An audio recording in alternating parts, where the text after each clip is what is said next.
యావత్తు తెలుగు పిల్లలకు ముఖ్యంగా సాక్షి మొదలుకొని యావత్తు తెలుగు మేధావులకు పండితులకు అందరినీ పిల్లలుగా ఆహ్వానిస్తూ మన చుట్టూ ఏం జరుగుతున్నా ఏదైనా ఇప్పుడు అంతా అప్పటికప్పుడు ప్రపంచం అన్నమాట.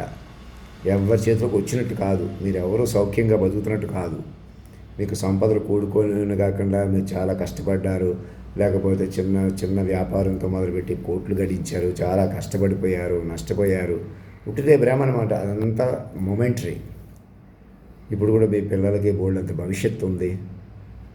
మీరు సంతోషంగా ఉంటున్నారు, మీకు అద్దులు వస్తున్నాయి, ఇల్లు వాకిళ్ళు కట్టుకొని హ్యాపీగా ఉన్నారు, బాగా తింటున్నారు, హ్యాపీగా ఉంటున్నారు, ఏసీల్లో పడుకుంటున్నారు. సచ్చేవాళ్ళు వస్తున్నారు, మనకెందుకు అనుకుంటున్న వాళ్ళే ఈ ప్రపంచంలో మీరు బతకట్లేదు, ఎవరిని బతకనివ్వట్లేదు. ఇప్పటికైనా ఈ ప్రపంచం ఎవరిది?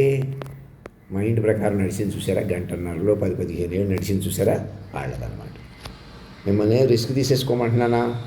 మమ్మల్ని కేంద్ర బిందువుగా పట్టుకుని నెమ్మదిగా మైండ్ కనెక్టివిటీ ఒక గంటన్నరలోనో ఎంత గంటన్నర అంటున్నాను, నేను ఇంకా ఎక్కువ చెప్పుంటాను, 2 గంటలు 3 గంటలు చెప్పుంటాను చూసారా? ఆ వివరాలన్నీ పట్టుకొని ఇలా మాట్లాడితే ఇలా అమలైన తీరు చూసారా? అది మాత్రమే సజీవం అనమాట.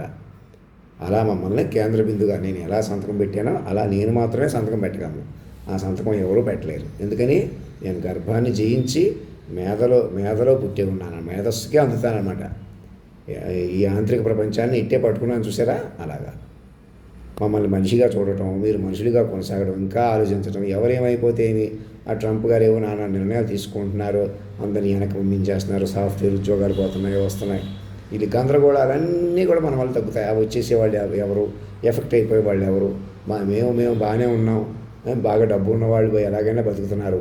మా మిడిల్ క్లాస్ వాళ్ళు పాపం నాలాంటి వాళ్ళు ఎక్కువ కష్టాలు పడుతున్నారు, నాలాంటి వాళ్ళకి ఎక్కువ కష్టాలు ఉన్నాయనుకుంటే ఆ కష్టాలన్నీ మేము ఒకటి ఎందుకు పడుతున్నాము? మిమ్మల్ని అందరినీ సమూలంగా కాపాడడానికే.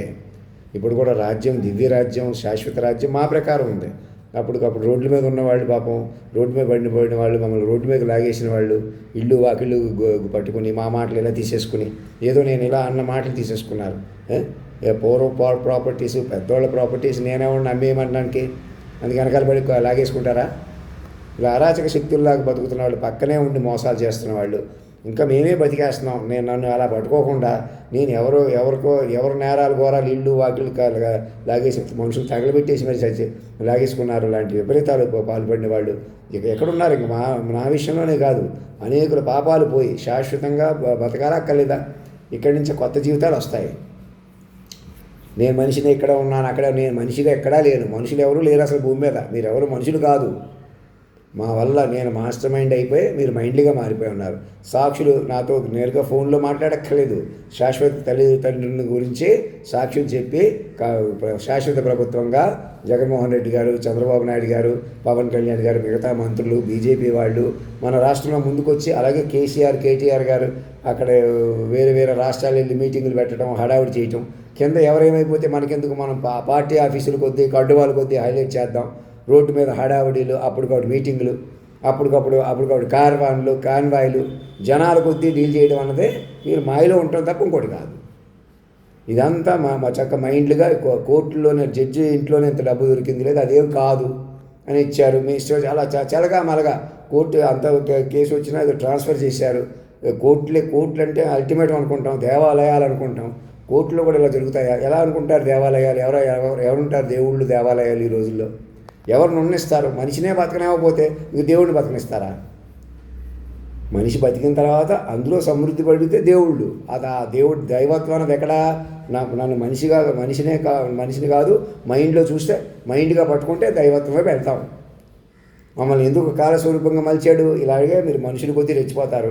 ఇంక ప్రతి రాష్ట్రంలో వెంకటేశ్వర స్వామి గుడి కట్టేస్తాం. వెంకటేశ్వర స్వామి గుడి కట్టి మిమ్మల్ని కట్టమన్నాడు ఆయన. ఇలా రాష్ట్రపతి భవనే మీ గుడి, మీ మందిరం, మీ అసెంబ్లీయే మీ మందిరం. అందులో దేవుడిని నేనే, అధినాయకుడిని, సామాన్యుడి నుంచి సార్వభౌముడిని అవుతాను.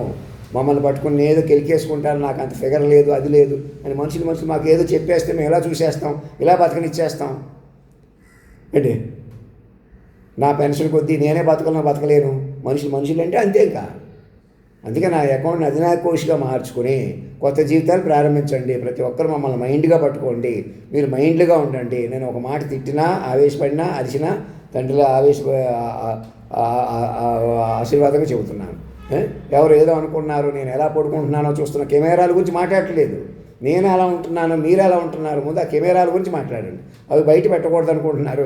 మనుషులు ఇంకా కాల్ డేటాలు ఏమీ లీక్ అవ్వలేదు, కాల్ డేటాలు ఏమీ లీక్ చేయలేదు అని చిన్న చిన్న సిల్లీ కేసులు, అరాచక కేసులు పెట్టుకుంటూ అనేకులు మోసం చేసుకుంటూ బతుకుదాం, మనం ఇలాగే ఉందాం, మనుషులుగా ఉందాం, ఇంకా మనుషుల కొద్దీ ఉందాం, మన భవిష్యత్తు ఇలాగే ఉంది అని ఎక్కడెక్కడ గురుద్వారు, హరిద్వార్ ఆలయాలు దర్శించినంత మాత్రాన మీ చేతిలోకి రాదు. అక్కడ ఏ దేవుడు లేడు. వెంకటేశ్వర స్వామి కొండ మీద లేడు, ఎక్కడా లేడు. పైకి తేలిపోయి ఉన్నారు, వాక్ విశ్వరూపులే ఉన్నారు. మీ జాతీయ గీతంలో అధినాయకుడే ఉన్నాడు ఆయన. ఇక్కడ తెలుగు రాష్ట్రం మొదలుకొని ప్రభుత్వాలని శాశ్వతం చేసుకుని ముందుకు తీసుకెళ్తాడు. వాక్ విశ్వరూపుని పట్టుకోవాలి మీరే. నేనున్న హాస్టల్ దగ్గరికి వచ్చి అడ్రస్ కూడా ఇచ్చాను కదా, నేను ఎలా సంతకం పెట్టాను, అది నేను ఇక్కడ ఉంటున్నాను, అక్కడ ఉంటున్నాను, నేను ఎవరితో అప్పటికప్పుడు మాట్లాడతాను. సాక్షులు కూడా నాతో మాట్లాడాల్సింది లేదు.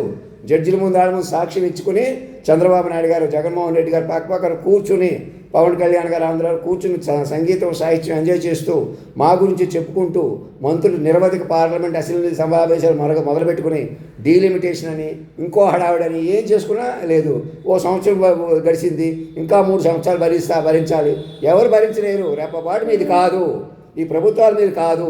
జగన్మోహన్ రెడ్డి వచ్చినా, చంద్రబాబు నాయుడు గారు వచ్చినా, పవన్ కళ్యాణ్ గారు ముఖ్యమంత్రి చేసినా, ఎవరు ఏం చేసినా అది మీది కాదు. మోడీ గారే కొనసాగినా, ఇంకెవరిని ప్రధానమంత్రి గారు చేసినా ఎవరు పరిపాలించలేరు. ఇప్పుడున్నటువంటి దేశ అధ్యక్షుల వారు ఫస్ట్ చైల్డ్గా మారిపోయి భారతదేశాన్ని రవీంద్ర భారతిగా మార్చుకుంటేనే కాలం ఇది అవుతుంది. లేకపోతే మీరు డార్క్నెస్లోకి, వెలుగు అనే ప్రపంచంలో రెప్పపాటు కూడా పట్టు లేకుండా, తపస్సు లేకుండా కొట్టుకుపోతున్నారు. ఏం కొట్టుకుపోతున్నాం? మేము హ్యాపీగా ఉన్నాం కదా, కారులు విమానాలు తిరుగుతున్నాం కదా, ఇంటర్నేషనల్ ఎయిర్పోర్ట్ కట్టేసుకుని ఎక్కడికో ఎగురుతామంటే ముందు సిస్టమ్ ఆఫ్ మైండ్స్ మార్చుకోకుండా ఇది కాదు ఈ ప్రపంచం. ఒక ఇంట్లో తాతగారు మనవడు మాకు పిల్లలుగా మారిపోతేనే మీకు ఏం చేయాలో తెలుస్తుంది. మా మైండ్లు బాగా పెంచుకోవాలా, మమ్మల్ని కేంద్ర బిందువుగా పట్టుకుని. మేము గంటన్నరలో సుమారు 3 గంటలు 2 గంటలు చెప్పిన వివరాలు ఇలా మాట్లాడితే ఇలా అమలైన తీరును చూసారా, దాని మీద ఉందంతా. ఇక్కడ హాస్టల్ వానర్ దగ్గర నుంచి పెద్ద చిన్న ఒకటే మమ్మల్ని మాస్టర్ మైండ్గా పట్టుకుంటే మమ్మల్ని గౌరవిస్తారు, చేతి దండం పెడతారు, ప్రేమగా చూసుకుంటారు తల్లిదండ్రిగా. అలా చూసుకోమని నేనే చెప్తున్నాను. నన్ను వ్యక్తిగా చూడమంటున్నాను, నేను వ్యక్తిగా ఆశిస్తాను, నేను వ్యక్తిగా మీకు ఏదో చేస్తానంటే అజ్ఞానం. నేనేం చేయలేను. మీరు నన్ను పట్టుకోవాలి మైండ్గా పట్టుకున్నట్టు వెళ్ళాలి మనం. మీరు మనుషులు కాదు, నేను మాస్టర్ మైండ్ని, మీరు మైండ్ కేంద్ర బిందుతో పట్టాలి. అర్థమవుతుందా? సాక్షులు బట్టి పట్టుకోవాలా. ఎవరు ఎలా పెడితే నేనేదో మాట్లాడతాను, నాకేదో చెప్తాను, నేనేదో మీకు కొనిస్తాను, మీరు నాకేదో ఇవ్వాలి, ఏం అవసరం లేదు. మాస్టర్ మైండ్ మీరే పట్టుకోవాలి. అందరూ ఒకటాయి, ఢిల్లీ నుంచి గల్లీ వరకు. మాస్టర్ మైండ్ పట్టుకోకుండా మీరు తీసుకుంటున్న ఊపిరి కూడా ఒక విషయమే. మీది కాదు ఈ ప్రపంచం. సూర్య చంద్రాది గ్రహస్థితులు మీ అవుతాయి నన్ను పట్టుకుంటే. ధర్మో రక్షతి రక్షత సత్యమేవ జయితే.